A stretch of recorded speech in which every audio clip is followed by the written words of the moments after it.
And question connected with one of your books.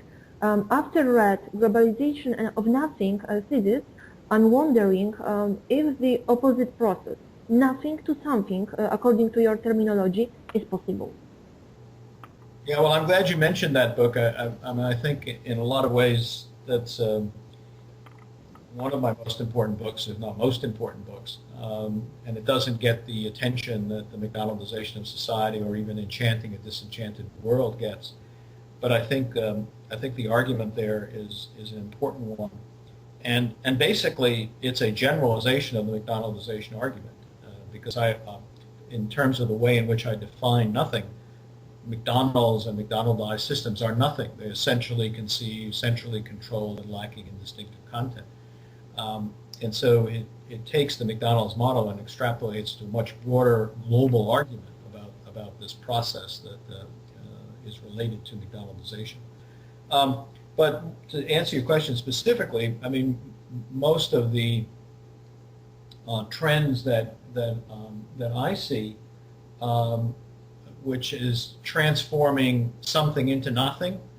I mean, we see this all the time where we have these phenomena, which in my terms are something, indigenously conceived, indigenously controlled, rich in distinctive content, being taken over and transformed into nothing.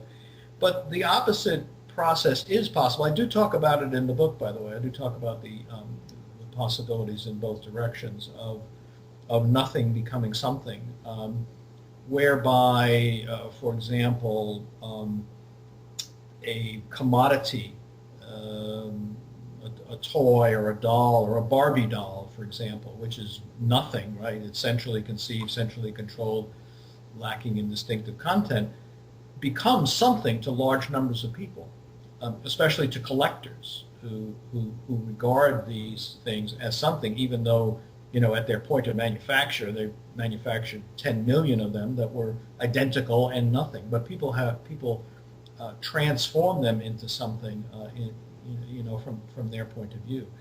So, you know, people go to McDonald's, and some people use it as a kind of community center, where they take McDonald's, you know, as a ultimate kind of nothingness, and they transform it into something where they meet, you know, let's say senior citizens meet every morning to have coffee, and the same 10 people show up and they have their coffee and they talk about whatever they're going to be talking about. I mean, they're transforming that into something. So I think there is that dynamic going both ways of something being transformed into nothing, which is the dominant trend in our society, because that's being done by large corporations. Large corporations are systematically taking forms of something and transforming them into nothing.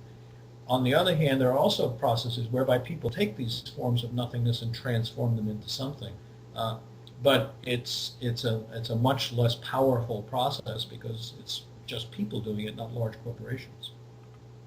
And tell me, please, according to your terminology, what is your favorite something?